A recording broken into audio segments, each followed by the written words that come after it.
Good morning. I want to talk to you this morning about a new sermon series that we have going on. It's a sermon series called My Summer Vacation. What we're doing with this sermon series is that we're taking some of the fun things that we do during the summertime, the trips that we go on with our families, and we're going to tie that into the scriptures. We have a number of different scriptures that we're going to use and a number of different places that we're going to go to. You'll see over the course of the next few weeks how much fun and how much learning we can have in the midst of all of that.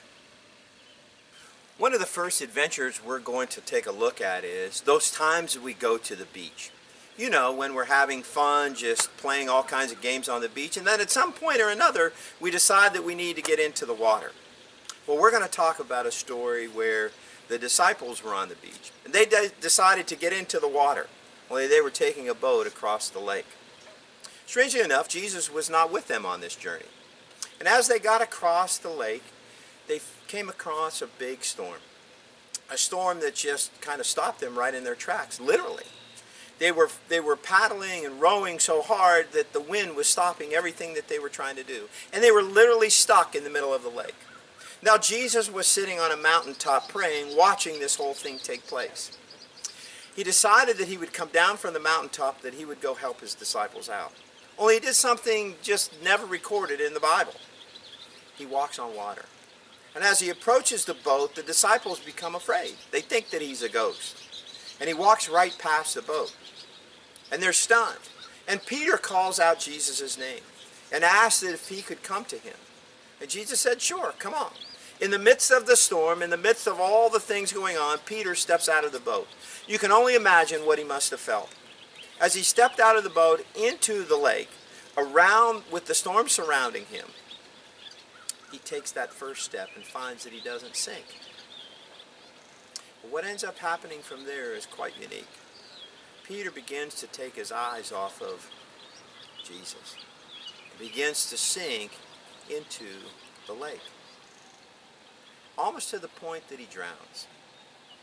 And he calls out to Jesus with one final cry, Jesus, save me. And Jesus reaches down and pulls him out of the water. Now it's interesting because many of us like to say that we're following Jesus. Peter tried to follow Jesus that day. But it was more than what he could do on his own.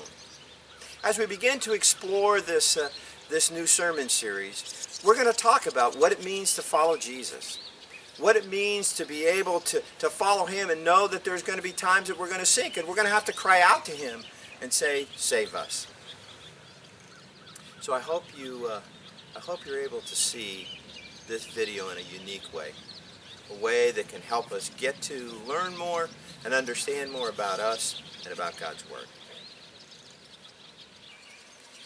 So many of us who call ourselves Christians want to follow Jesus. We sometimes forget, though, what that means.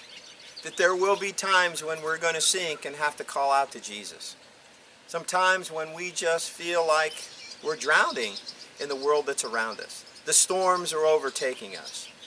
So as we begin to look at this lesson and this study as we move forward, let us use this time to be able to understand more about who Jesus is in our life and who we are in his eyes.